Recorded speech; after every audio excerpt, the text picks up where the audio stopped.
तल हेर्नुहोस् न रियालिटी भनेर वर्ल्डको एउटा ग्लोब भनौँ न एउटा विश्व छ रियल डेटा चाहिँ हामीसँग हुन्छ अनि त्यसबाट हामीले डेटा कलेक्सन गर्ने हो त्यसलाई हामीले र डेटा कलेक्टेड भन्छौँ र डेटा भनेको जस्तो छ रियालिटी त्यस्तै कलेक्सन गर्यो भने र डेटा कुनै प्रोसेसिङ नगरेको त्यसलाई हामीले र डेटा भन्छौँ र डेटा कलेक्सन गरिसकेपछि डेटा इज प्रोसेस्ड हैन त्यसलाई प्रोसेसिङ गरिन्छ प्रोसेसिङ भन्नाले मिलाएर राख्ने कोडिङ गर्ने सफ्टवेयर युज गर्ने भने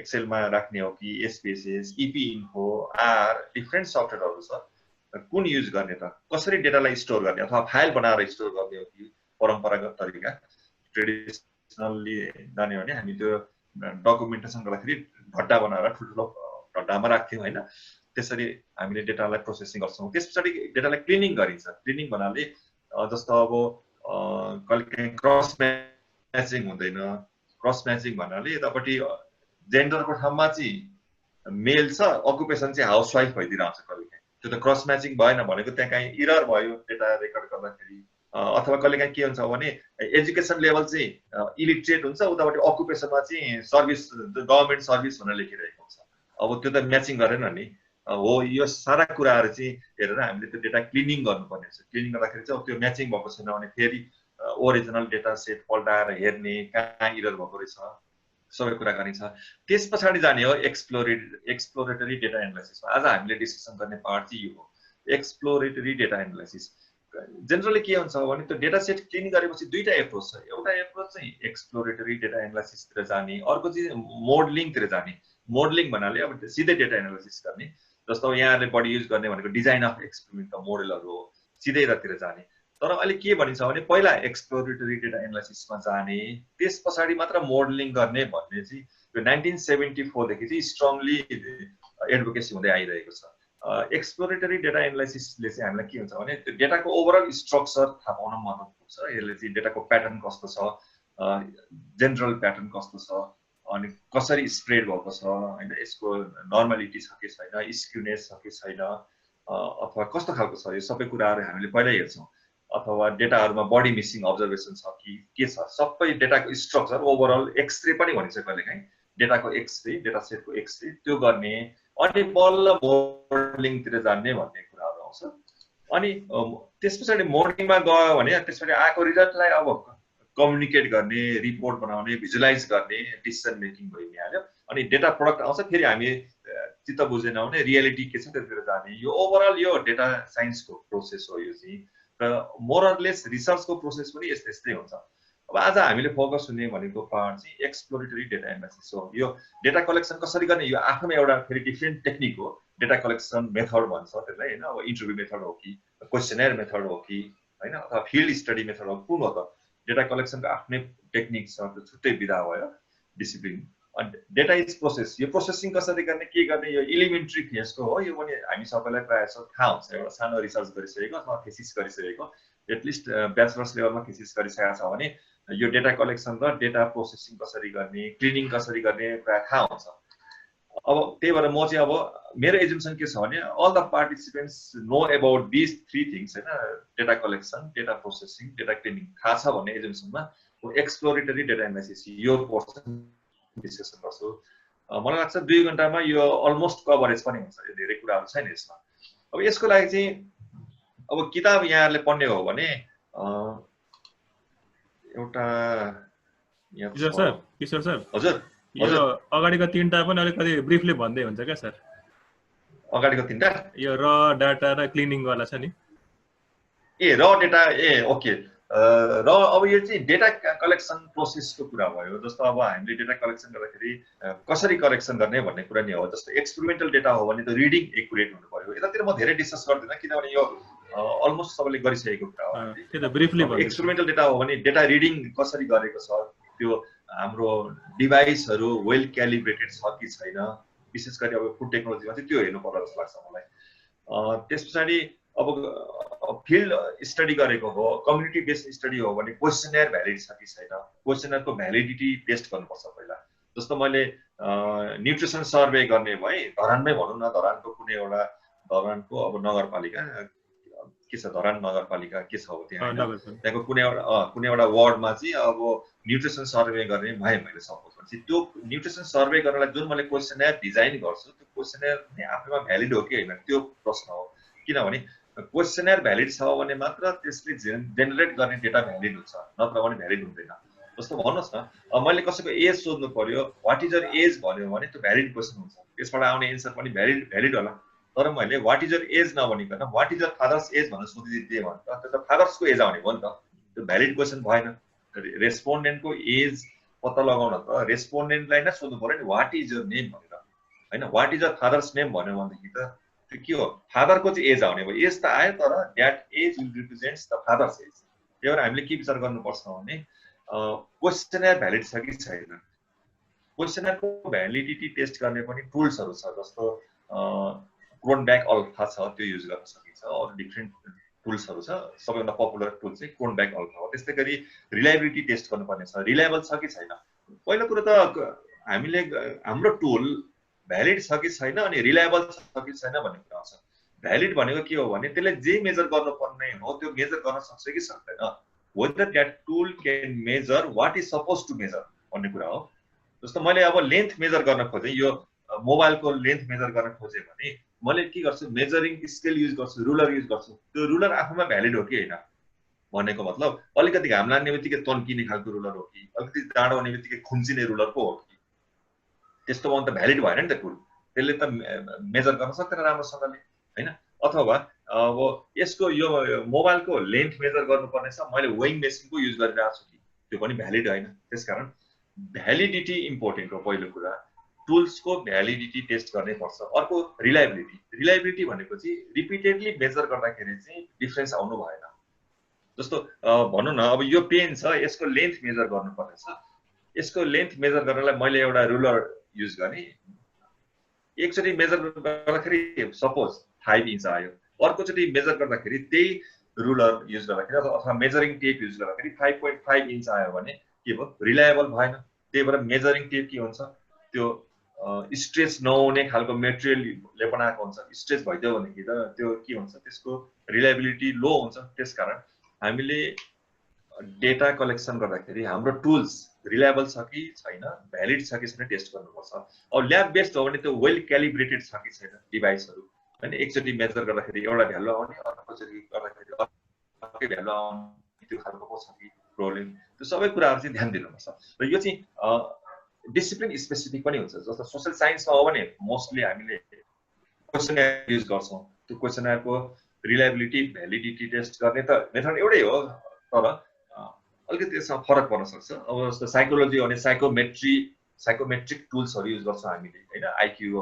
टेस्ट गर्नु पर्यो भनेदेखि त्यस्तै अरू डिफ्रेन्ट साइकोलोजिकल प्याटर्नहरू मेजर गर्नु पर्यो भनेदेखि हामीले साइकोमेट्री भन्ने एउटा डिफ्रेन्ट ब्रान्च छ त्यसका डिफ्रेन्ट टुल्सहरू युज गर्छौँ अब फुड साइन्समा मलाई लाग्छ मोस्टली ल्याबोरेटरी बेस्ड एक्सपेरिमेन्ट हुन्छ त्यसको लागि चाहिँ क्यालिब्रेसन नै इम्पोर्टेन्ट हो कि जस्तो लाग्छ मलाई त्यस पछाडि अब डेटा प्रोसेसिङ भनेको त डेटा कलेक्ट गरिसकेपछि कहाँ राख्ने त कसरी राख्ने भन्ने कुरा आउँछ जस्तो मैले 100 जना मान्छेको वेट मेजर गर्ने now how can I store all those weight भन्ने कुरा महत्त्वपूर्ण कुरा हो पेपरमा लेखेर छोड्दिने हो कि पेपरमा लेखेर मात्र छोड्ने हो भने ओभरअल एनालाइसिस नै पेपरमा गर्नुपर्छ म्यानुअली हैन अब कम्प्युटरबाट डेटा एनालाइसिस गर्ने भने त्यसलाई कम्प्युटरमा स्टोर गर्नु पर्यो कम्प्युटरमा स्टोर गर्दाखेरि कहाँ स्टोर गर्ने वर्डमा स्टोर गर्यो भनेदेखि फेरि एनालाइसिस गर्न सकिँदैन एक्सेलमै स्टोर गर्नु पर्यो हो यो सबै कुराहरू थाहा पाउनुपर्छ अनि स्टोर गर्दाखेरि प्रपरली स्टोर गरेको छ कि छैन अनि त्यो स्टोर जुन डिभाइसमा स्टोर गरेको त्यो कतिको रिलायबल छ आज स्टोर गर्यो भोलि खोज्दाखेरि नभेटिने हराउने पो हो कि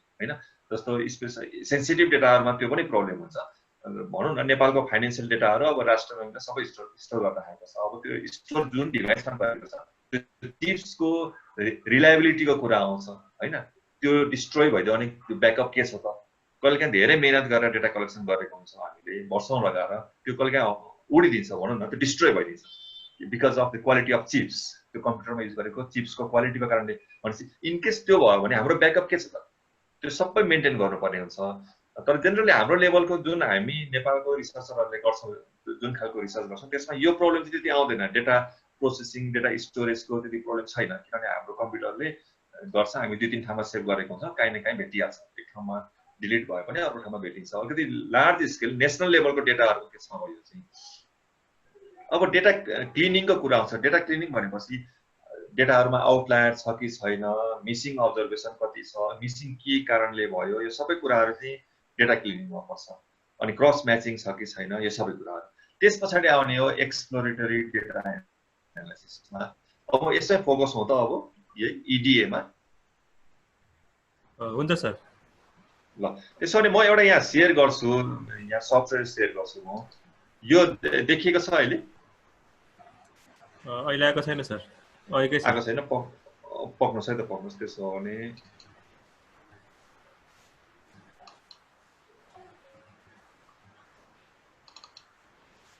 अहिले देखियो? छैन सर। आयो सर, आयो। त्यो एसपीएसएस आयो sir. SPSS sex, age, height, weight, BP1, BP2 भन्ने आयो? आयो सर, आयो सर। आयो। त्यसो भने अब यहाँ हेर्नुहोस् न त, यो एउटा स्टडीको डेटा मैले एसपीएसएसमा स्टोर गरेको। यसमा मैले किन एसपीएसएसमा राखेँ भन्दाखेरि यो यसमा एनालाइसिस गर्न एकदमै सजिलो छ, त्यही भएर यसमा राखेको मैले। सुरुमा यो मैले स्टोर गरेको थियो एक्सेलमा, एक्सेलबाट यसमा इम्पोर्ट गरेको एनालाइसिस गर्नको लागि। जेनरली डेटाहरू चाहिँ हामीले एक्सेलमै स्टोर गर्छौँ, किनभनेदेखि एक्सेल सबै सफ्टवेयरमा, सबै कम्प्युटरमा हुन्छ, ल्यापटपमा हुन्छ, डेस्कटपमा हुन्छ, जहाँसुकै जोसुकैको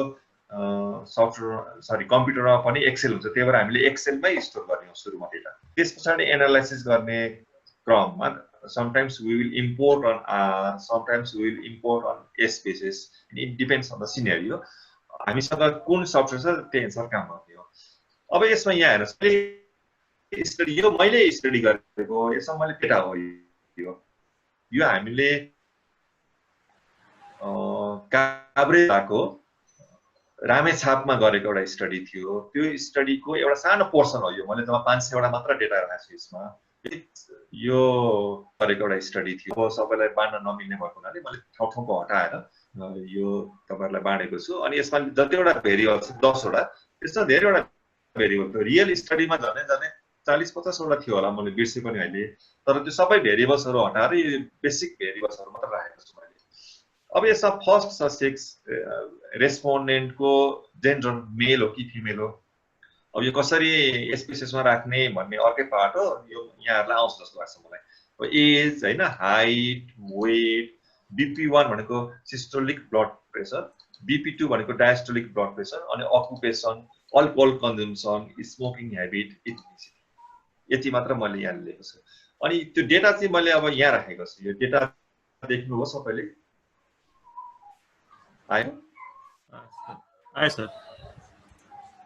यहाँ तल दुईटा ट्याब छ होइन, दुईवटा ट्याबमा एउटा भेरिएबल भ्यूमा क्लिक गर्यो भने भेरिएबल्सहरूको नाम, यसको डिस्क्रिप्सन सबै आउँछ। डेटा भ्यूमा गयो भने डेटा आउँछ। अब यो भेरिएबल भ्यूमै हेर्नुभयो भने यहाँ के छ, माथि फर्स्टमा जेन्डर छ, यसको सिधा करेस्पोन्डिङ नोमिनल स्केलले मेजर गर्छ भन्न खोजेको। यो कहिलेकाहीँ अटोमेटिक मिलेको छैन भने मिलाउनु पर्ने हुन्छ। लास्ट टाइम हामीले डिस्कस गरेको थियो नि, नोमिनल, अर्डिनल, इन्टरभल र रेसियो स्केल हो। यहाँ पनि मिलाउनु पर्छ। यो के छ त, gender is measure by nominal scale होइन। एजलाई हामीले रेसियो स्केलले मेजर गर्छौँ। यो सफ्टवेयरले इन्टरभल र रेसियो स्केल दुवैलाई सिम्पली स्केल मात्र भन्छ। त्यही भएर एज स्केल छ, हेर्नुहोस् न यहाँ लास्टमा हाइट स्केलमा छ, वेट स्केलमा, BP1 स्केलमा, BP2 स्केलमा। अब अकुपेसन त नोमिनल हो, हामीले लास्ट टाइम डिस्कसन गरेको। Alcohol consumption nominal, smoking habit nominal, ethnicity यहाँ स्केल रहेछ, यसलाई म चेन्ज गरिदिन्छु। यहाँ यो पनि नोमिनल हो, किनभने इथनिसिटी पनि नोमिनल। ल अब यसलाई कसरी गर्ने त? हाम्रो डेटा यति भइसक्यो। यो डेटा चाहिँ एकचोटि अब एडिटिङ, क्लिनिङ सबै भइसकेको भनेपछि हामीले अब जानुपर्ने कार्य छ त भन्दाखेरि यसमा एक्सप्लोरेटरी डेटा एनालाइसिसको पार्टमा हामी जान खोजिरहेको छौँ। यो डेटा साइन्स प्रोसेसको अहिले मैले खोलेको छु। यो साइड सेयर भयो होला बन्टी सर? यो आयो डेटा साइन्स प्रोसेस भन्नु? आयो सर। र डेटा त्यो हामीले फिल्डमा कलेक्ट गरेको, रामेछापमा कलेक्ट गरेको डेटा होइन, रियालिटी रामेछाप जिल्ला भयो, त्यसबाट कलेक्ट गरेको त्यो डेटा हो मैले तपाईँलाई देखाएको। त्यो डेटा अलरेडी प्रोसेस्ड भइसकेको छ र क्लिनिङ पनि गरिसकेको छ हामीले। अब सबै रेडी भएको डेटालाई अब कसरी यो EDA एक्सप्लोरेटरी डेटा एनालाइसिस भनेको के हो र के गर्ने भन्ने चाहिँ म यहाँ डिस्कसन गर्छु। एकदमै सजिलो छ यो, अलिकति सिस्टमेटिक वेबाट यहाँहरूले नपढ्नु भएको मात्र हो, तर यो अहिलेको बच्चाहरूले त क्लास 7-8 देखि नै पढ्छ जस्तो लाग्छ मलाई यो फन्डामेन्टल कुराहरू चाहिँ। अब ल यहाँ हेर्नुहोस्, त्यसो हो भने ल डेटामै जाउँ। यो आयो, डेटा सेट आयो अहिले। है सर। यहाँ हेर्नुहोस्, त्यसो हो भने file, edit, view, data, transform, analyse, graph, utilities, extensions, window, help, यो सबै यहाँहरूलाई चाहिँदैन EDA को लागि। अब यो यहाँहरूले चाहिँ हेरेर आफैले प्र्याक्टिस गर्नुभयो नि हुन्छ कहाँ के छ भनेर। अहिले चाहिँ फर्स्ट म यहाँलाई देखाउँछु ग्राफमा है त। अथवा ग्राफमा भन्दा नि पहिला फर्स्टमा चाहिँ यो डेटा एनालाइसिसको फर्स्ट स्टेप भनेको फ्रिक्वेन्सी हेर्ने हो, फ्रिक्वेन्सी डिस्ट्रिब्युसन। कुन भेरिएबल कति पटक रिपिट भएको छ भनेर हेर्नुपर्छ। जस्तै यसमा हाम्रो छ यो जेन्डर, सेक्स कतिचोटि रिपिट भएको छ, फ्रिक्वेन्सी के छ हेरौँ। त्यसको लागि चाहिँ हामीले अब अनि एनालाइज, अब यहाँको पनि सबै छ भने गर्नु सँगसँगै डिस्क्रिटिभ स्ट्याटिस्टिक्स अथवा स्टेप नोट गर्नुभएको छ। एनालाइज मेनुमा जाने, क्लिक गर्ने, अनि डिस्क्रिटिभ स्ट्याटिस्टिक्स त्यसमा पनि क्लिक गर्ने, अनि फ्रिक्वेन्सी छ फ्रिक्वेन्सीमा क्लिक गर्ने। हामीले हेर्न खोजेको यो जेन्डरको फ्रिक्वेन्सी, यसलाई क्लिक गर्ने, यो सेक्सलाई क्लिक गर्ने, राइट ह्यान्ड साइडतिर पठाइदिने, अरू केही पनि नगर्ने। यहाँ डिस्प्ले फ्रिक्वेन्सी टेबल भन्ने छ यहाँ तल, यहाँ अलरेडी क्लिक भएको हुन्छ, यहाँ नचलाउनुहोस् तपाईँहरूले, अनि ओके गरिदिनुहोस्। ल यो रिजल्ट आयो, देख्नुभयो रिजल्ट आयो सर। आयो मेल 195, फिमेल 305, टोटल 500 जना रहेछ। हेर्नुहोस् है, out of 500 रेस्पोन्डेन्ट्स 195 were male, 305 were female. This is percentage wise. 39% are male, 61% are female. यो भ्यालिड पर्सेन्टेज, क्युमुलेटिभ पर्सेन्टेजको यहाँ चाहिँदैन यो केसमा। म अर्को एक्जाम्पलमा एक्सप्लेन गर्छु what is the meaning of this valid percentage, what is the difference between percent and valid percent. त्यसको लागि अर्को एक्जाम्पल हेरौँ। एउटा डेटामा एनालाइज, डिस्क्रिटिभ स्ट्याटिस्टिक्स, फ्रिक्वेन्सी गरेर रिसेट गर्यो भने ओरिजिनल इनिसियल पोजिसनमा बस्छ सबै भेरिएबलहरू, जस्तो इथनिसिटी। ओके, ल यहाँ हेर्नुहोस्, त्यसमा जम्मा 500 जना हो हाम्रो। Out of 500 77 are Brahmin, 124 are Chhetri, 15 are Newar, 25 are Tamang, 50 are Magar, 16 are Dalit, यस्तो रहेछ। अनि 193 मिसिङ सिस्टम भन्ने यहाँ हेर्नुहोस् है, लास्टमा यहाँ मिसिङ सिस्टम 193। यसको मिनिङ के हो? Out of 500 respondent 193 didn't say anything about their ethnicity.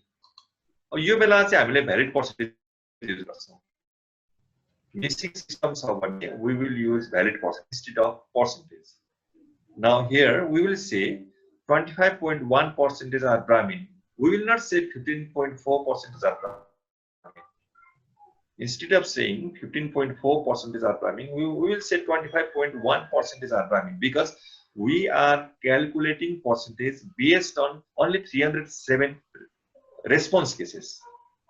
यहाँ टोटल केस त 500 हो, तर हामीले अब 500 मा काम गर्दैनौँ, किनभने 500 जना मध्ये 193 जनाले त आफ्नो इथनिसिटी के हो बताएकै छैनन्, जम्मा 307 जनाले बताएका छन्। त्यही भएर हाम्रो अब डिनोमिनेटर पार्टमा के हुने भयो? 307 हुने भयो। त्यही भएर अब हामीले हेर्ने भनेको भ्यालिड पर्सेन्टेज हो। 25.1% चाहिँ ब्राह्मीण रहेछन्, 40.4% छेत्री रहेछन्, एन्ड सो अन 5.2% आर दलित भनेर भन्नुपर्छ।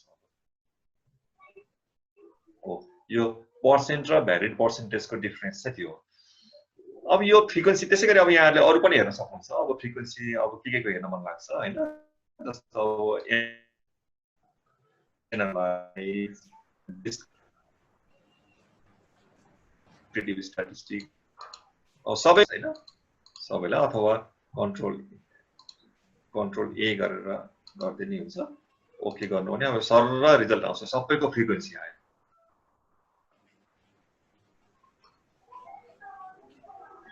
अब यो किन फर्स्ट हामीले मिसिङ अब्जर्भेसन छ कि छैन हेर्नको लागि फ्रिक्वेन्सी डिस्ट्रिब्युसन हेर्नु पर्ने रहेछ यो एउटा स्टेप हो यो EDA को एक्सप्लोरेटरी डेटा एनालिसिसको एउटा स्टेप यो पनि हो फ्रिक्वेन्सी डिस्ट्रिब्युसन हेर्नु पर्ने रहेछ मिसिङ अब्जर्भेसन छ कि छैन मिसिङ अब्जर्भेसन छ भने फरक तरिकाले हामीले अब पछि डेटा एनालाइज गर्नुपर्ने हुन्छ छैन भने अर्कै हो जस्तो यही हेर्नुहोस् न यहाँ मिसिङ अब्जर्भेसन त्यही भएर हामीले भ्यालिड पर्सेन्टेज लिनु पर्यो यहाँ पर्सेन्टेज लिन पाइएन मिसिङ अब्जर्भेसन छैन भने के हुन्छ सेम आउँछ पर्सेन्ट र भ्यालिड पर्सेन्टेज 39% 39 61% 61% किन यहाँ मिसिङ अब्जर्भेसन छैन भनेपछि हामीले के बुझ्नु पर्यो if there is absence of missing observation then both percentage as well as valid percentage are equal भनेर बुझ्नु पर्यो but if there are missing observations percent and valid percentage are different and we must report valid percentage instead of percentage यो कुरा चाहिँ एकदमै सम्झाउनु पर्छ fundamental कुरा हो यो भयो frequency distribution this is about frequency distribution अब नेक्स्ट म एउटा क्रस टेबुलेसनको बारेमा यहाँहरुलाई बताउँछु जस्तो अब अघि मैले भने नि यतापट्टि एजुकेसन लेभल इलिटरेट भनेको छ उतापट्टि अकुपेसन चाहिँ गभर्नमेन्ट सर्भिस अझ भन्नु न गभर्नमेन्ट सर्भिस सेकेन्ड क्लास भनेर लेखेको छ त्यो त म्याचिङ गरेन नि दुईटा मध्ये एउटा मिस्टेक हो त्यहाँ इरर हो either is profession occupation is not government second class or his education level is not under is not illiterate हो त्यो कसरी हेर्ने त्यसको बारेमा अलिकति म डिलिट गर्नु पर्यो नि यो कन्ट्रोल ए थिचेर डिलिट गर्दिन सबै डिलिट हुन्छ एकैचोटी जस्तो अहिलेको हाम्रो डेटा सेटमा यहाँ हेर्नुहोस् है त जस्तो यहाँ जेन्डर अफ रेस्पोन्डेन्ट र अकुपेसन छ ल यहाँ हेर्नुहोस् है त अब जेनरली के छ भने हामीले अकुपेसनमा हाउसवाइफ भन्यो भने त्यो फिमेल नै हुनुपर्छ किनभने हाउसवाइफ भनेको फिमेल नै हुन्छ त्यो जेन्डर स्पेसिफिक वर्ड हो नि त हाउसवाइफ वाइफ भनेको त फिमेल नै हुन्छ जहिले पनि कि चाहिँ हाउस हस्बेन्ड हुनु पर्यो हैन यतापट्टि अकुपेसनमा हाउस हस्बेन्ड उतापट्टि जेन्डरमा मेल भनेर आउनु पर्यो अब कसरी हेर्नु त यहाँ हेर्नुस् त एनालाइज डिस्क्रिटिभ स्ट्याटिस्टिक्स क्रस टेबुलेसन भनेपछि है त एनालाइज या फेरि हेर्नुस् नोट गरेर नि हुन्छ यहाँले एनालाइज क्रस टेबुलेसन अब रोमा यो मैले सेक्सलाई पठाइदिएँ यतापट्टि अकुपेसन कोलममा यति यहाँ अरु डिफरेन्ट छ यहाँ पछि यो अलिकति एडभान्स्ड स्ट्याटिस्टिकल एनालाइसिसतिर युज गर्ने टुल्सहरु हो यिनीहरु हुन त यहाँहरुले पढिसक्नु काइस्पर सबै अहिले चाहिँ म डिस्कसन गर्दिन अब सिम्पली ओके दिनुस् ओके क्रस टेबुलेसन आयो यहाँ हेर्नुस् है मेल इ हाउसवाइफ 6 आयो यहाँ हेर्नुस् है त सेकेन्डमा हेर्नुस् त्यो फर्स्ट यो चाहिँदैन मैले डिलिट गर्दिए ल सेकेन्डमा हेर्नुस् मेल फार्मर 133 यसमा नि प्रब्लम भएन मेल हाउसवाइफ 6 यहाँ एरर आयो नि मेल टिचर त्यो हुन सक्छ it is possible male government service it is possible male other profession it is possible तर यहाँ के पोसिबल छैन male and housewife 6 there are 6 respondents who reported that their occupation is housewife and their gender is male consistent भएन नि त there is error हो अब यो एरर नहेरिकन हामीले डेटा एनालाइसिस गर्यो भने के हुन्छ प्रब्लम हुन्छ त्यहाँ एरर हुन्छ हाम्रो रिजल्टमा रिजल्ट त आउँछ तर there will be error on result अब नेक्स्ट हेर्नुस् यहाँ फिमेलको केसमा female farmer it is possible महिलाले पनि घर चाहिँ खेतमा काम गर्न सक्छन् female housewife it is possible 160 housewife भन्ने बित्तिकै फिमेल नै हुने हो female teacher it is possible female government service it is possible female and other occupation profession it is possible भनेपछि मेलको केसमा यहाँ प्रब्लम आयो हैन मेल एन्ड हाउसवाइफ 6 अब त्यो चाहिँ हामीले के गर्नुपर्छ यहाँ डेटामा गएर खोज्नुपर्छ अब यहाँ मेल यो मेल भन्यो हैन यसको अकुपेसन यहाँ छ अकुपेसन फार्मर इट्स ओके हेर्नुस् है त अर्को मेलकै खोज्नु पर्यो नि टिचर इट्स ओके मेल छ यहाँ टिचर इट्स ओके फेरि मेल टिचर इट्स ओके त्यहाँ कतै न कतै यहाँ एरर भेटिन्छ खोज्दै गयो भने जहाँ चाहिँ यहाँ जेन्डरमा मेल हुन्छ अकुपेसनमा हाउसवाइफ लेखेको हुन्छ। अब यो स्मल डेटा सेटमा त खोज्न सजिलो हुन्छ, लार्ज डेटा सेटमा चाहिँ खोज्नलाई यसरी खोजेर सम्भव हुँदैन, किनभने हामी यही डेटा सेटमा सम्भव छैन, किनभने 500 वटा छन् यहाँ हैन। यस्तो नम्बर अफ अब्जर्भेसन त धेरै छ यसमा, number there are 500 respondent. So त्यसको लागि डिफ्रेन्ट टेक्निक्स छ, त्यो पछि डिस्कस गर्नुला। अहिले चाहिँ जस्ट यहाँले इडिएमा म त्यतिर फोकस गर्दिनँ, किनभने त्यसरी गयो भने फेरि इडिएतिर म जान पाउँदिनँ। जस्ट अब यहाँले के बुझ्नु पर्यो भने त्यो मेल र यहाँ अब यो हाउसवाइफ को हो त त्यो खोजेर करेक्सन गर्नु पर्यो। जस्तो होइन कहाँनिर छ अब यहाँ खोजेर यसरी खोजे अहिलेलाई यसै गरी खोज्नुहोस्, तर जस्तो फिमेल फिमेल मेल अब यहाँ यसरी त भेटिँदैन, कहाँ छ त्यो। यसको खोज्ने आफ्नो टेक्निक छ, त्यसबारेमा अर्को कुनै दिन डिस्कसन गरौँला। This is about cross tabulation. ल यो क्रस ट्याबुलेसन यसरी तपाईँहरूले हेर्नुहुन्थ्यो कि हुन्न थियो? ल भन्नुहोस् त, फ्रिक्वेन्सीको त हेर्नुहुन्थ्यो जस्तो लाग्छ मलाई, कि हेर्ने गरेको थिएन? जस्तो मिसिङ अब्जर्भेसन यहाँहरूले हेर्नुहुन्थ्यो कि हेर्नुहुन्न थियो डेटा एनालाइसिस गर्दाखेरि? अब स्टुडेन्टहरू तपाईँहरू सबैले ब्याचलर्समा थेसिस गर्नुभएको छ, के त त्यहाँ गर्नुभयो होला। मिसिङ अब्जर्भेसन हेर्नुभयो कि हेर्नु भएन? मिसिङ अब्जर्भेसन हेरेर कतिजनाले काम गर्नुभयो ल भन्नुहोस् त मलाई? How many participants are there? There are 28 participants. I think out of 28, at least there are 20 students in this group. 20 जना मध्ये कति जनाले चाहिँ मिसिङ अब्जर्भेसन हेर्नुभयो? एनीवे हेर्नु भएको छैन भनेदेखि अब नेक्स्ट टाइमदेखि मैले चाहिँ हेरेको थिएँ सर, एसपीएसएस मा यो हेरेको थिएँ। अनि काई स्क्वायर गर्दाखेरि पनि यो क्रस टेबुलेसन गरेर पनि कम्पेयरहरु गरेको हुनाले प्रयोग गरेको थिएँ। ए तपाईले यो गर्नुभयो, राम्रो गर्नुभयो तपाईले। यो गरेको थिएँ भने यो एउटा मिसिङ अब्जर्भेसन एउटा यो क्रस ट्याबुलेसन गरेर यो म्याचिङ छ कि छैन हेर्नै पर्छ। नत्र भने यही हेर्नुस् न, यहाँ मेरैमा यहाँ इरर छ। यहाँ यो चाहिँ मैले सबै एडिट गरेर क्लिन गरेको डेटा थियो, तर मैले यहाँ जानी यहाँ मिस्टेक बनाएको हो, किनभने तपाईलाई एक्जाम्पल देखाउनको लागि हैन। तर मैले गरेकोमा त मैले फेरि मिलाएर राखेको छु। यहाँ चाहिँ अब एक्जाम्पल क्रिएट गर्नको लागि मैले सर्टेन मेलको हाउसवाइफ बनाइदिएर यो एक्जाम्पल क्रिएट गरेको मात्र हो मैले है त। र यो गर्नै पर्छ तपाईले। ल त्यसो भने तपाईले दुईटा एउटा नोट गर्नुस् है त। एउटा फ्रिक्वेन्सी डिस्ट्रिब्युसनमा मिसिङ छ कि छैन हेर्ने एउटा काम, दोस्रो काम क्रस टेबुलेसनबाट म्याचिङ भएको छ कि छैन। जस्तो यसमा त मैले जेन्डर र अकुपेसनको कुरा गरे। अब अर्को हुन सक्छ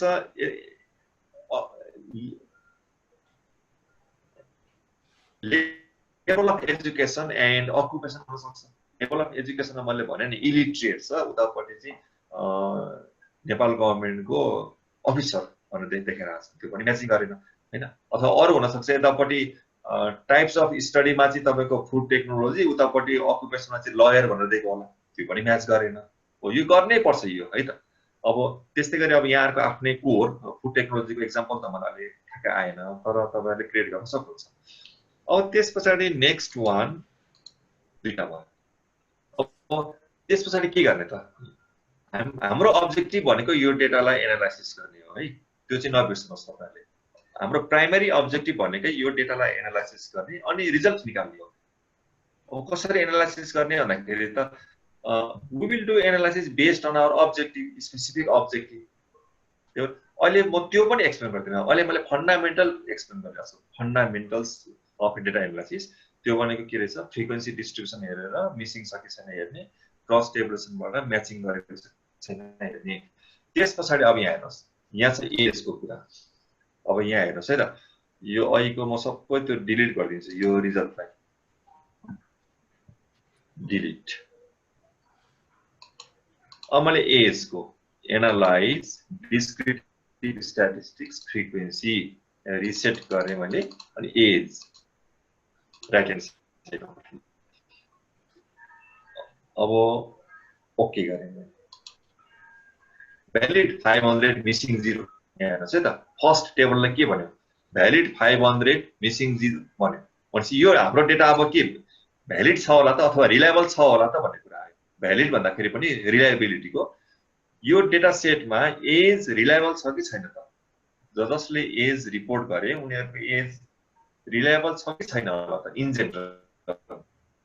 दैट इज द क्वेशन। तपाईले के भन्नुहुन्छ? ल भन्नुस् त स्टुडेन्ट्सहरुले। यो तपाईहरुको लागि हो है, बन्टी सरले तपाईहरुकै लागि राखेको क्लास हो। तपाईहरुले एन्सर भन्नु, पार्टिसिपेट हुनुपर्छ है। I expect your participation. ल भन्नुहोस् त एटलिस्ट देयर आर 20 स्टुडेन्ट्स, 7 जना त फ्याकल्टीहरू हुन्छ होला हैन, स्टुडेन्टले भन्नु पर्यो किनभने तपाईहरु त पार्टिसिपेट हुनै पर्छ, तपाईहरुले गर्ने हो भोलि तपाईहरुको काम त, तपाईहरुको लागि राखेको क्लास हो। ल भन्नुहोस् यो 500 जनाको एज चाहिँ भ्यालिड 500 मिसिङ 0 भन्यो, एज हेर्नु चाहिँ स्ट्याटिस्टिक्स एज भनेर राख्छ, यो एन भनेको नम्बर अफ अब्जर्भेसन हो, 500 साइज भन्ने पनि हुन्छ, मिसिङ 0। यसबाट मात्र हेरेर केही पनि थाहा हुँदैन, किनभने एज भन्ने बित्तिकै किन यो त नम्बरमा आउने कुरा हो हैन। जस्तो मैले कहिलेकाहीँ भन्नुहोस् न मेरो एज 49 भनिदिएको होला, टाइप गर्नेले 94 पनि त गरिदिन सक्छ नि हतारमा, अथवा लेख्नेले पनि 49 को 49 लेख्यो होला तर उसले 94 भनेर इन्ट्री गर्न सक्छ नि त। अथवा कसैले आफ्नो एज 15 वर्ष भनेर भनेको होला, उसले 15 को ठाउँमा चाहिँ 16 पनि त बनाएको हुन सक्छ, अथवा 51 बनाएको हुन सक्छ। त्यो कसरी थाहा पाउने त भन्दाखेरि त्यो सबै कुरा त थाहा हुँदैन, इन जेनरल थाहा हुन्छ। हेर्नुहोस् त जेनरली वी क्यान सी, जस्तो analyse descriptive statistics frequency age. अब स्ट्याटिस्टिक्समा जानुहोस् अनि मिनिमम र म्याक्सिमम एज हेर्नुहोस्, कन्टिन्यू ओके। ल यहाँ हेर्नुहोस् त मिनिमम एज 20, म्याक्सिमम एज 90, यो त एक्सेप्टेबल रेन्ज हो नि त।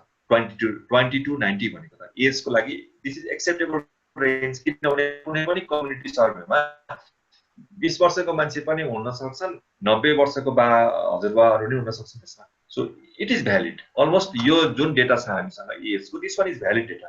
तर यहाँ इन्स्टेड अफ 90 सपोज यहाँ चाहिँ सपोज 110 आइदिएको थियो भने के हुन्थ्यो, क्वेसन मार्क हुन सक्थ्यो, क्वेसन रेज हुन सक्थ्यो त्यहाँ, किनभने जेनरली 100 वर्षभन्दा माथिको मान्छे त त्यति हुँदैन कम्युनिटीमा हैन, अथवा भइ नै हाले पनि उसले रेस्पोन्स गर्न नसक्ने अवस्थामा हुन सक्छ। अथवा कसैको यहाँ एज चाहिँ अब 0 थियो भनेदेखि हैन, मिनिमम एज 0 थियो भने त्यो पनि भ्यालिड हुँदैन थियो, किनभने 0 वर्षको मान्छेसँग कसरी क्वेसन सोध्ने। अथवा यो स्टडी चाहिँ एडल्टहरुमा मात्र गरेको थियो भने यहाँ 10 वर्ष भन्दा आइदिएको भने that will not be valid, किन हामीले त एडल्ट सर्वे गरिरहेका छौँ। 10 वर्षको बच्चाको सर्वे किन गरेको भन्ने क्वेसन आउँछ, अथवा एडल्ट सर्वेमा कसैको एज किन 10 वर्षको भयो भन्ने कुरा आउँछ। अथवा हामीले चाहिँ यङहरुको युथ सर्वे गरिरहेको ठाउँमा यही आइदियो डेटा, सपोज 20 to 90 आइदियो भने दिस विल बी इनभ्यालिड, किनभने युथ सर्वेमा 90 वर्षको मान्छेसँग किन क्वेसन सोधेको, अथवा 90 वर्षको मान्छेलाई किन पार्टिसिपेट गराएको भन्ने कुरा आउन सक्छ है त। त्यसकारण यो तपाईले जहिले पनि गर्नुपर्छ, मिनिमम र म्याक्सिमम हेर्नै पर्छ। जस्तो कुनै एउटा आइटमको पीएच भ्यालु हेर्दै हुन्छ, त्यसको सर्टेन रेन्जमा हुनुपर्ने होला हैन, त्यो रेन्ज भन्दा बाहिरको आइदियो, जस्तो 100 भनेर आइदियो भने अब इनभ्यालिड हुन सक्छ। जस्तो भन्नु न एप्पलको पीएच रेन्ज कति हुन्छ, I don't know, suppose A to B होला हैन, A to B को ठाउँमा C to D आइदियो भने किन रेन्ज चाहिँ C to D आयो भन्ने कुरा आउन सक्छ। भनेपछि त्यो रेन्ज हेर्नै पर्छ। यहाँले कुनै पनि भेरिएबलको भ्यालु नम्बरमा आउँछ भने you must find the range of that value. त्यो मिनिमम र म्याक्सिमम त्यो जुन लिमिट छ त्यो एक्सेप्टेबल रेन्जमा आइरहेको छ कि छैन, आएको छ भने मोर अर लेस तपाईको डेटा इट इज भ्यालिड अथवा रिलायबल, आएको छैन भने देयर आर इरर्स हैन, त्यसलाई एडिट गर्नुहुन्छ कि कसरी मिलाउनुहुन्छ किन त्यो आयो भन्ने कुरा आउँछ। जस्तो मिल्कको पीएच कति हुनुपर्छ होला भन्ने छ, मलाई त थाहा छैन। हामीले खाने दुधको पीएच भ्यालु कति हुन्छ, त्यो 6.8 जति हुन्छ। मिल्कको पीएच कति हुनुपर्छ हामीले खाने, त्यो एउटा रेन्जमा होला नि त, 6 ठ्याक्कै 6.8 छ कि त्यही रेन्जमा 6.5 देखि 7। ल ठीक छ, ल 6.8 देखि 7 को रेन्जमा हुनुपर्ने हो। तर अब मैले दुध अर्डर गरे अनि पीएच नाप्दाखेरि चाहिँ 4 आयो भने हैन, द्याट इज नट रिलायबल। अथवा मैले लिएको मिल्कको जस्तो भनौँ न, मैले काठमाडौँको डेयरी फर्ममा गएर मिल्कको चाहिँ पीएच भ्यालु मेजर गरेँ 10 वटा डेयरी फर्ममा गएर, अनि मैले डेटा पनि इन्ट्री गरेँ। अनि यो पछि मिनिमम र म्याक्सिमम भ्यालु हेर्दाखेरि के आयो त भन्दाखेरि एउटा डेयरी फर्मको चाहिँ 2 मात्र आइदियो, अर्कोको चाहिँ 20 आइदियो। भनेपछि त 2 to 20 त्यो त अब एक्सेप्टेबल भएन नि, किन भन्ने आउँछ नि त। भनेपछि त्यो हेर्नुपर्छ हामीले, त्यो मिनिमम र म्याक्सिमम त्यो लिमिट अप्पर लिमिट र लोअर लिमिट एक्सेप्टेबल रेन्जमा छैन भने हामीले तुरुन्तै किन त्यस्तो आयो कहाँ इरर भयो भनेर हामीले आइडेन्टिफाई गरिहाल्नुपर्छ नत्र भने हामीले एनालाइसिस गरेर निकालेको result that will not be valid त्यो तपाईहरुले पब्लिकेसनमा पठाउनु भने काहीँ न काहीँ क्वेसन आउन सक्छ अथवा भाइभा डिफेन्स गर्दाखेरि कोही न कोही एक्सपर्ट प्रोफेसनलले किन भन्न सक्नुहुन्छ त्यो चाहिँ ध्यान दिनुहोस् तपाईहरुले थर्डमा के गर्यो हामीले थर्ड स्टेपमा भन्नुहोस् त ल मिनिमम र म्याक्सिमम हेर्नै गरिकन अगाडि बढ्न नमिल्ने रहेछ हैन मिसिङ मात्र हेरेर नहुने रहेछ मिसिङ 0 इट्स गुड यहाँ हेर्नुस् न मिसिङ 0 भनेको सबैबाट इन्फर्मेसन आएको छ 500 जना मध्ये 500 जनाले नै आफ्नो एज बताएका छन् इट्स ओके तर यो रेन्ज एक्सेप्टेबल छ कि छैन यहाँ त छ 20 देखि 90 त्यसले अब 90 वर्षको हजुरबाहरुको पनि नातिहरु कसैले एन्सर भन्दै गाउन सक्छन् अब यहाँ हामीले मेजर गरेको एज हो एज सोध्दाखेरि थाहा भइहाल्छ ब्लड प्रेसर अर्को मान्छेले लिदिने हो हैन यहाँ अरु इन्फर्मेसनहरु छैन त्यसकारण 90 वर्षको मान्छेलाई पनि दिँदाखेरि इट इज एक्सेप्टेबल यो चाहिँ ध्यान दिनुहोस् त्यसैले मैले यो पनि डिलिट गर्दिए है त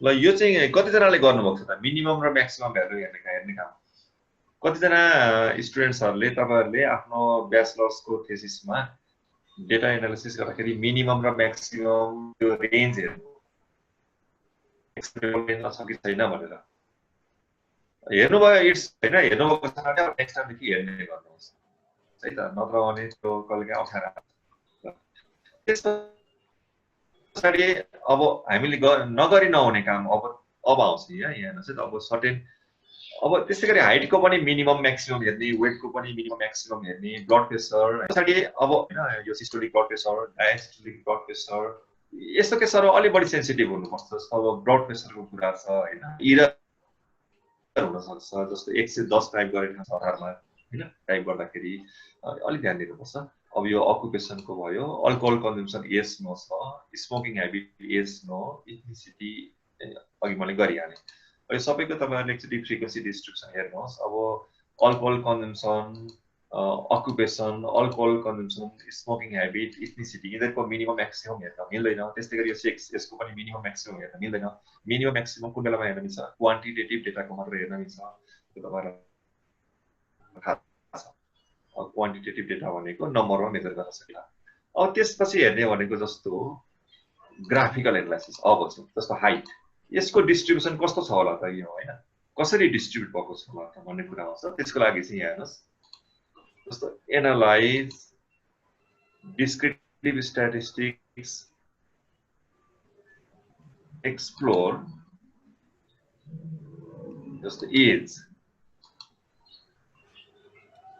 अनि प्लट्समा यहाँ स्टिम एन्ड लिफ प्लट भन्ने छ क्लिक गरेको छ अलरेडी म क्लिक गर्दिन कन्टिन्यू गर्दिन्छु ओके गर्दिन्छु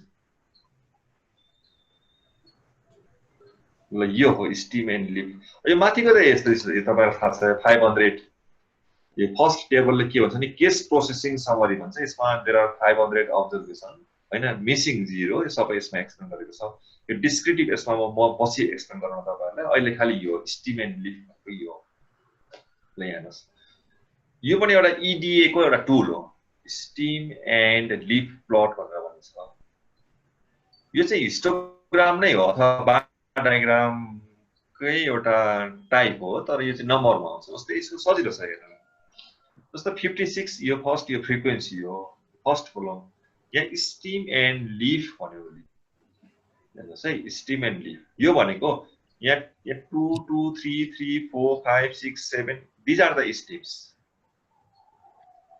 यो लिफ हो यो चाहिँ रुखको स्टिम एन्ड लिफ भन्ने जस्तो रुखमा के हुन्छ एउटा स्टिम हुन्छ अनि त्यहाँबाट पातहरु यसो छरिएको हुन्छ नि हैन यो स्टिम भयो यो लिफ छरिएको भयो त्यस्तै हो अब यहाँ 2 पोइन्ट छ यहाँ अनि 0 एउटा अब्जर्भेसन 20 रहेछ यसरी बुझ्नुपर्छ हामीले तपाईले काहीँ देख्नु भयो भने एउटा 20 रहेछ अर्को 20 पनि छ त्यहाँ फेरि अर्को 20 छ गर्दै गर्दै धेरैवटा 20 छ अनि आउँछ 21 त्यो हामीसँग रहेछ त्यो अब्जर्भेसन भनेको एज 20 वर्षको मान्छे कति जना छन् त यहाँ गर्न सकिन्छ यु क्यान काउन्ट 1 2 3 4 यसरी काउन्ट गरे पनि हुन्छ यो न सजिलो त फ्रिक्वेन्सी टेबलबाट आइहाल्छ ठ्याक्कै आउँछ तर त्यसैले अलिकति यो मोर इन्ट्रेस्टिङ पाराले डिस्प्ले गरेको हो। जस्तो 21 छ, 21, 22 अनि 24 वर्षसम्मको रहेछ हैन, अनि 25 वर्षको 24 सम्म यहाँ राख्यो। सबै 56 जना अनि यो छ।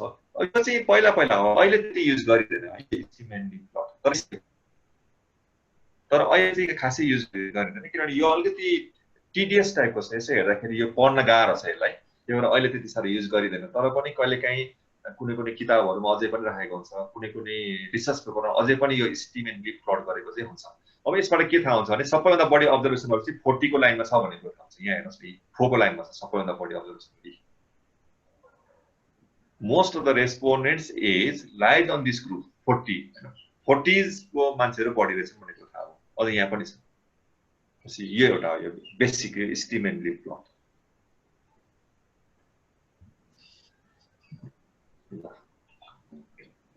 अर्को छ जस्तो अब यही डेटामा भनेपछि एजको एस्टिमेटली प्लट गर्न मिल्ने रहेछ, हाइटको मिल्छ, वेटको मिल्छ, ब्लड प्रेसरको मिल्छ। यो अरू अब occupation, alcohol consumption, smoking habit मिल्दैन।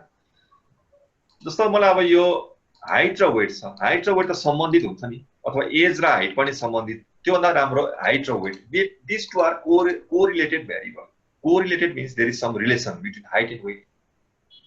त्यो हो पनि, किनभने इन जेनरल के हुन्छ भन्दाखेरि अग्लो मान्छेको वेट अलिक बढी नै हुन्छ, होचो मान्छेको वेट अलिक कम नै हुन्छ। त्यहाँ केही सम्बन्ध रहेछ नि त, there is some relation between height and weight. Now we are interested to know what type of relation it is, हैन।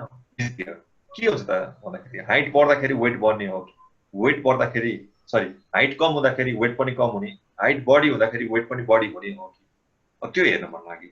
अथवा it may be like blood pressure, systolic र डायस्टोलिक, जस्तो बीपीमा एउटा बढ्यो भने अर्को पनि बढ्ने हो के हो त भन्ने जान्न मन लाग्छ कहिलेकाहीँ, हैन।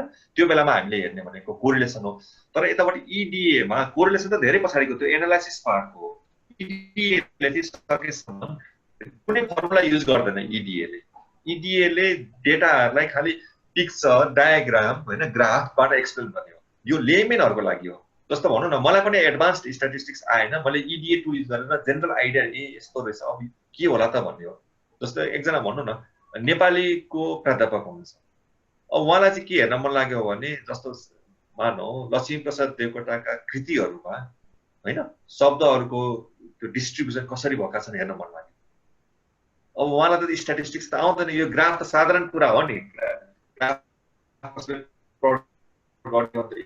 बुझ्नुहुन्छ नि त उहाँले, हैन। अथवा टेम्परेचरको अधिकतम र न्यूनतम तापक्रम हुन्छ नि, हो त्यो दुईटाको बिचमा कस्तो खालको रिलेसन रहेछ त? अधिकतम तापक्रम बढ्दाखेरि त्यो ठाउँको न्यूनतम तापक्रम पनि बढ्दै जाने हो कि अथवा घट्दै जाने हो कि, हो त्यो हेर्नलाई अर्को स्क्याटर डायग्राम भन्ने टेक्निक छ। स्क्याटर छरिएको, SCATTERED, स्क्याटर डायग्राम भन्छ। त्यो हेर्नुहोस् है त, graph legacy diagram scatter dot भन्ने छ, यसमा क्लिक गर्नुहोस् है त। यो कसैले नोट गरे भने नोट गरे हुन्छ। ग्राफ लेगेसी डायलग्समा स्क्याटर डट भन्छ। यसमा सिम्पल म्याट्रिक्स, सिम्पल र डिफरेन्ट छ, म एउटा गरेर देखाउँछु। र यो स्क्याटर डट चाहिँ म्याक्सिमम युज हुन्छ रिसर्च पेपरहरुमा। Simple, define. मलाई हाइट र वेटको मतलब छ अहिले। My interest is to know how height and weight are distributed. त्यसको लागि अब जेनरली के हुन्छ, weight depends on height, weight is a dependent variable. So यो वेट जुन छ नि, वेट यसलाई वाइ एक्सिसमा, हाइटलाई एक्स एक्सिसमा लैजानुहोस्, किनभने हामीले एक्स वाइ एक्सिसमा 2 डाइमेन्सनल ग्राफ भन्छ नि, त्यसमा एक्स एक्सिसमा जहिले पनि इन्डिपेन्डेन्ट भेरिएबलको भ्यालु प्लट गर्ने हो, वाइ एक्सिसमा डिपेन्डेन्ट भेरिएबलको भ्यालु प्लट गर्ने हो। अब यो एक्जाम्पलमा के छ भन्दाखेरि our independent variable is height, our dependent variable is weight. So I will put height on X axis and weight on Y axis. त्यसरी ओके गर्नुहोस्, केही नगरिकन ओके गर्नुहोस्। ल यस्तो ग्राफ आयो, यहाँ हेर्नुहोस् त, हाइट र वेट। यो प्रत्येक डट छ नि, यो अर्डर पेयर हो। अर्डर पेयर अब अहिलेको विद्यार्थीहरूलाई थाहा छ अर्डर पेयर भनेको, किनभने उहाँहरूले स्कुलमा पढिसक्नु छ। अर्डर पेयर भनेको के भन्दाखेरि जस्तो 2,3 भन्यो भने द्याट इज अर्डर पेयर। 2 लाई एक्स एक्सिसमा प्लट गर्ने अनि 3y तिर जाने भनेको 2,3 त्यस्तै गरी यहाँ हेर्नुहोस् त यो पोइन्ट भनेको यसको करेस्पोन्डिङ हाइट यहाँनिर छ यो सबै सेन्टिमिटरमा है हाइट इन टर्म्स अफ सेन्टिमिटरमा वेट यति 60 केजी यो रहेछ यो प्रत्येक वेटको पेयरलाई अर्डर पेयर भनेको पेयरमा आउँछ त्यही भएर अर्डर पेयर भनेको यो प्रत्येक अर्डर पेयर यसको यसरी हेर्नुहोस् अझ तपाईहरुलाई क्लियर हुन्छ जस्तो हाइट र वेट छ नि 148.70 हो यो दुईटालाई ग्राफमा प्लट गर्यो भने कुनै एउटा पोइन्ट आउँछ त्यस्तै यो दुईटालाई प्लट गर्यो भने अर्को पोइन्ट आउँछ त्यसकारण हामीसँग यहाँ 500 वटा पोइन्टहरु छ यहाँ कतिपय पोइन्ट्सहरु ओभरल्याप पनि भएको होला किनभने सेम भ्यालु भएछ ओभरल्यापिङ हुने भयो दिस इज स्क्याटर डायग्राम अब यो हेरेर के भन्न सक्नुहुन्छ तपाईहरुलाई जेनरली हाइट बढ्यो भने वेट के होला यसो हेरेर भन्नुस् न ल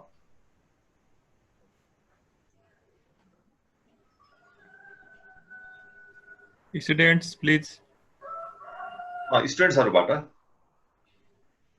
यो कुन कोरिलेसन हो टाइप अफ कोरिलेसनमा होइन त्यो त्यति पर पनि नजानुस् तपाईहरु के भन्नुस् भने यो ग्राफ हेरेर हाइट बढ्यो भने वेट बढ्ला कि घट्ला के छ त यसो जेनरल प्याटर्न मात्र भन्दा हुन्छ यो EDA ले एडभान्स कुरा गर्दैन है एकदमै कमन कुरा गर्छ एकदम तपाईको लेमेन कमन नलेज एसेस गर्ने हो अनि कमन नलेज बिल्ड अप गर्ने हो EDA ले एक्सप्लोरेटरी डेटा एनालाइसिस ले ठुलो फर्मुलाहरु कहिले पनि आउँदैन यसमा तपाईहरुले एउटा किताब हेर्नुहोस् स्टुकिस को त्यो फादर अफ EDA पनि भनिन्छ काई पनि फर्मुलै छैन यस्तै यस्तै कुराहरु मात्र छ ल यो हेरेर भन्नुस् generally what happens if the height of a participant increases what happens to his weight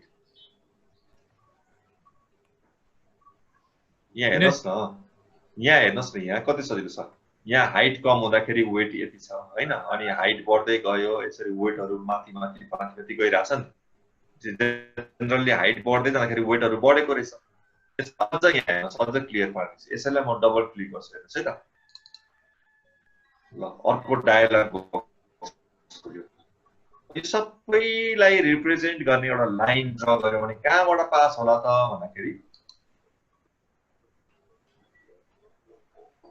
एउटा लाइन पास भयो त्यहाँ हेर्नुस् है देख्नुभयो 20 को लाइन पास भयो नि एउटा हो भनेपछि यो लाइन कस्तो छ यसको स्लोप पोजिटिभ छ नि भनेपछि यो लाइनबाट तपाईहरुले भन्न सक्नुहुन्छ हाइट बढ्दै गयो भने वेट के हुने रहेछ बढ्दै जाने रहेछ भनेर यो लाइनको नाम के हो भन्ने कुरा होला लाइन अफ बेस्ट फिट भनेर पढ्नुभयो होला नि तपाईहरुले ब्याचलर्समा कति अथवा मास्टर्समा पढ्नुहुन्छ कतै मलाई लाग्छ ब्याचलर्समा पढिसक्नुहुन्छ लाइन अफ बेस्ट फिट भनेर रिग्रेसन एनालाइसिस पढ्दाखेरि हो यो लाइन अफ बेस्ट फिट भनेको यही हो वास्तवमा लाइन अफ बेस्ट फिट भनेको यो ओभरअल डेटालाई रिप्रेजेन्ट गर्ने लाइन के हुन सक्छ भनेको यो भने रहेछ यो लाइनले के भन्छ as the value of height increases weight also increases भन्छ किनभने यहाँ हेर्नुस् 130 हुँदाखेरि यहाँनिर त्यो भ्यालु 40 यो बढेर 190 हुँदाखेरि यहाँ माथि पुग्ने रहेछ यो भयो स्क्याटर डायग्राम हुन्छ है त कति राम्रो छ यो हेर्नुस् त स्क्याटर डायग्राम यसलाई मलाई क्लोज गरिदिए है त सर एकपल्ट फेरि देखाइदिनुस् त्यो लाइन तान्ने ए लाइन तान्ने यसलाई यस्तो छ अब यो जुन आएको छ यसलाई डबल क्लिक गर्नुहोस् है हजुर अनि अर्को डायलग बक्स खुल्छ अनि यसमा यहाँ लाइन छ यो लाइन अफ बेस्ट फिट हो हैन यहाँ स्लो आयो टोटल भनेको चाहिँ स्लो आइरहेछ कि सर त्यही भएर ए स्लो आएको छ ए ल यस्तो गर्दिने यसमा क्लिक गर्ने अनि यो अर्कोमा क्लिक भयो पक्कै म यो चेन्ज गरिदिन्छु यहाँ यस्तो graph legacy dialog scatter dot simple define यो भइ नि हाल्यो हैन ओके गरेपछि आउँछ यो अब यसैलाई डबल क्लिक गर्नुस् ल अर्को यस्तो डायलग बक्स खुल्छ नयाँ विन्डो खुल्यो अनि यसमा यो लाइन अफ बेस्ट फिट को यहाँ छ यसमा फिट क्लिक गर्दिनुस् टक्क आयो हामी यहाँ क्लोज गरिदिन्छ ल आयो अब यो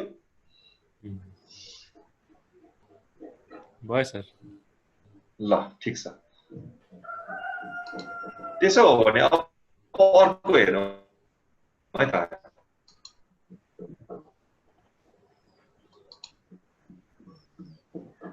हाइट र वेटको भयो। त्यसो हो भने यो ब्लड प्रेसरको हेरौँ, सिस्टोलिक ब्लड प्रेसर र डायस्टोलिक ब्लड प्रेसरको बिचमा कस्तो हुँदो रहेछ त। त्यसको लागि graph, legacy dialog, scatter dot, simple, define, systolic, diastolic, okay. ल यो पनि यस्तो आउँदो छ सिस्टोलिक र डायस्टोलिकको। जेनरली त एउटा बढ्यो भने अर्को पनि बढ्दो रहेछ। यहाँ हेर्नुहोस्, रफ आइडिया।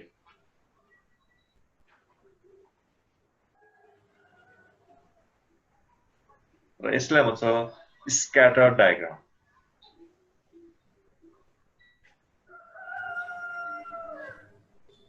हजुर सर। यो किन गर्ने भन्ने डायग्रामबाट चाहिँ गर्ने कुरा छ। हेर्नुहोस् है, किन कोरिलेसन कोएफिसिएन्ट युज नगर्ने, डाइरेक्ट। त्यसले त झन् डाइरेक्ट आर को भ्यालु दिन्छ। आर इक्वल्स टु +1 आयो भने perfect positive correlation, R equals to -1 आयो भने पर्फेक्ट नेगेटिभ कोरिलेसन, अनि आर को भ्यालु 0 आयो भने नो लिनियर कोरिलेसन, आर को भ्यालु 0 र 1 को बिचमा आयो भने पोजिटिभ कोरिलेसन, आर को भ्यालु -1 र 0 को बिचमा आयो भने नेगेटिभ कोरिलेसन।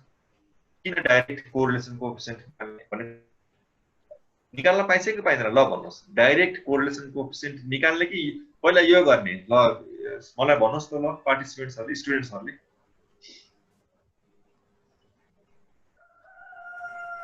आज यिनीहरू किन बोल्दैन? सबै चुपचाप छ।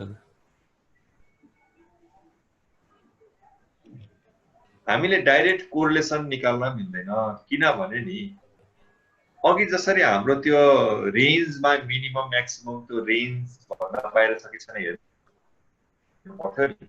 हो त्यस्तै यसमा पनि हेर्नुपर्छ। जस्तो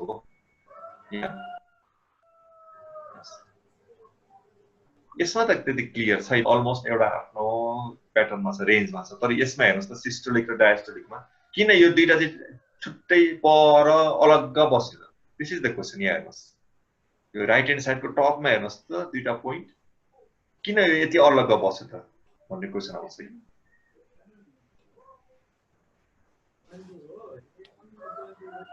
हेर्नुहोस् त, सिस्टोलिक 200 छ।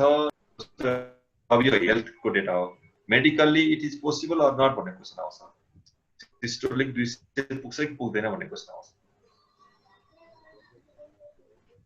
र यो दुईटा एक्चुअली यो डेटा सेटको लागि आउटलायर्स पनि हुन्छ। हामीले माइन्युटली पछि स्टडी गरेर थाहा हुन्छ। यो आउटलायर्स भनेको एउटा रेन्ज, एउटा एक्सेप्टेबल रेन्ज भन्दा बाहिरको डेटा हो यो दुईटा।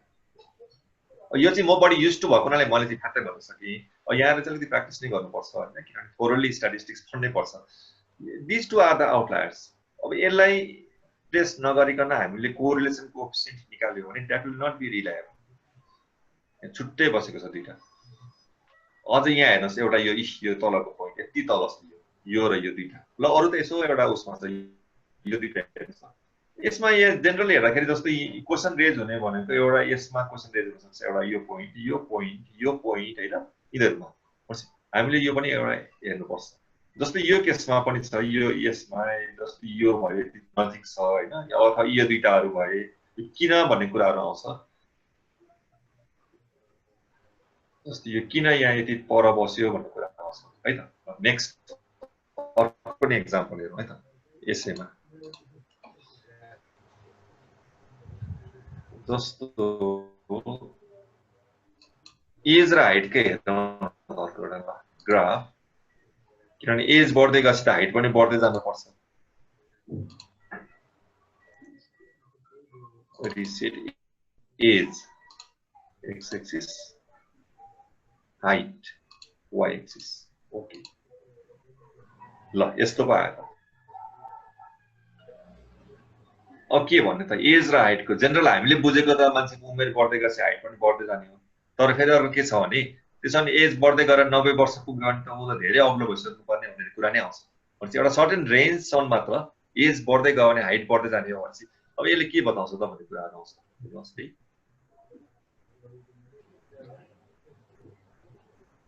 के बताउँछ ओभरअल के छ, अलिकति यो एज एक्स एक्सिससँग ओभरअल डेटाहरू यसो हेर्दाखेरि प्यारलल भएर गएको छ भनेपछि एज बढ्दैमा हाइट एकदमै बढ्छ भन्ने पनि छैन। यो डेटाले त्यही नै बताएको छ। यो हो पनि, किनभने त्यसो हो भने त सबैभन्दा अग्लो त 100 वर्षको मान्छे हुनुपर्ने, त्यो त हुँदैन। इन जेनरल एउटा सर्टेन एजसम्म हाइट बढ्ने हो होइन।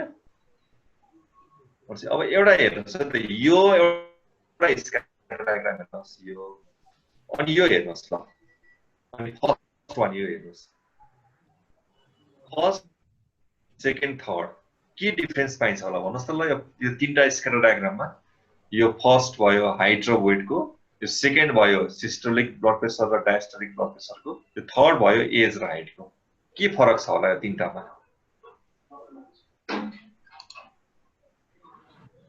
दिनेश हजुर सर। तीनवटा हेर्नुहोस्, यहाँ हेर्नुहोस्, एकजना त बोला यार, कोही बोल्दैन। पहिलो यो छ, यहाँ हेर्नुहोस् है, हाइट र वेटको, दोस्रो यो छ, तेस्रो यो छ, के फरक छ होला तीनटामा? रिलेसनै फरक छ नि सर हैन सबैको। हाइट यो तीनटा मध्ये हैन, तीनवटा मध्ये तपाईलाई which one is distinct भन्ने कुन भन्नुहुन्छ? यो तीनवटा मध्ये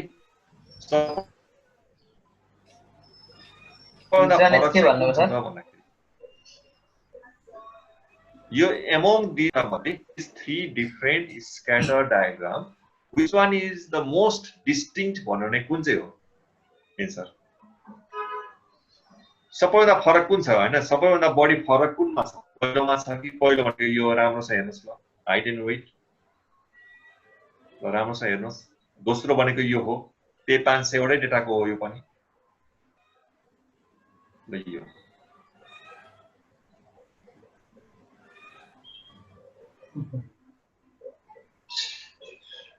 यसमा स्पष्ट छ यो तेस्रो, this third one is more distinct than other two, हो कि हैन भन्नु न। ल यो राम्रोसँग हेर्नुस्, यो 500 वटा डेटाहरु हेर्नुस् है, यो पनि 500 वटा डेटा हो, यो पनि 500 वटा डेटा हो।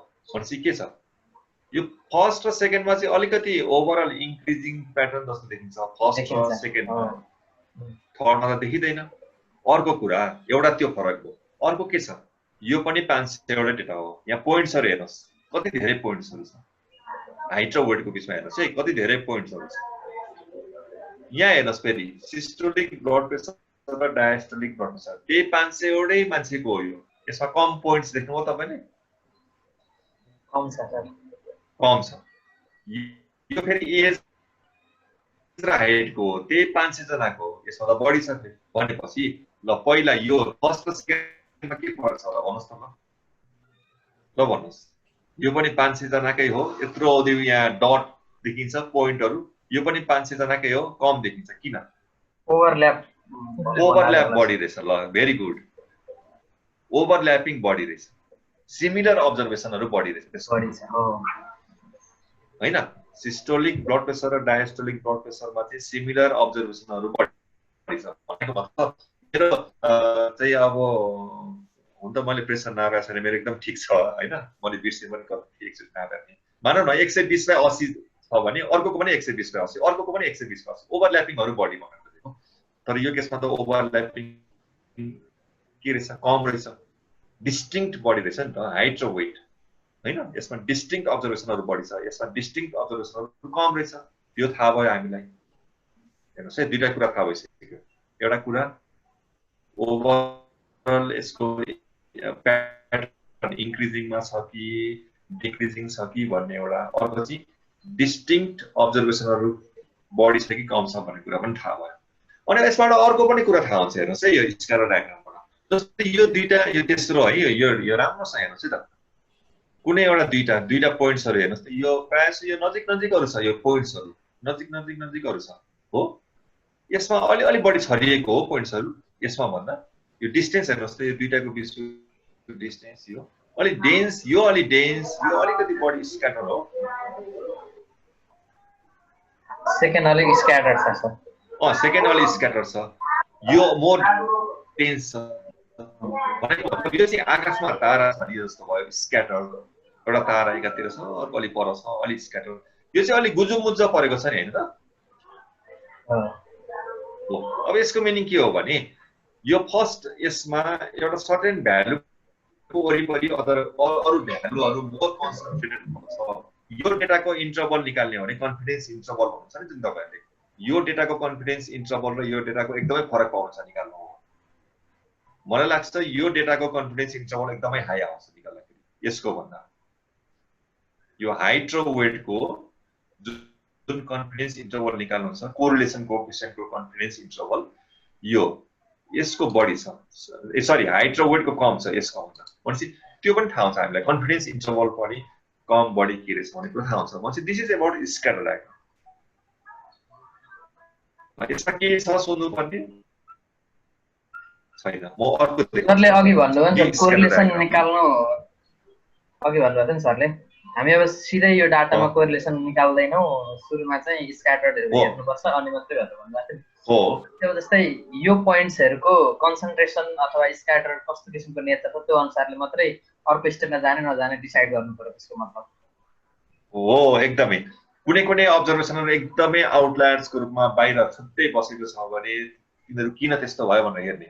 रियालिटीमा त्यो त्यही हो कि हैन भनेर हेर्ने। जस्तो हाइट र वेट हुँदाखेरि रियालिटीमै उसको वेट चाहिँ 100 केजी हाइट चाहिँ 7 फिट आएको हो कि हैन भनेर हेर्ने।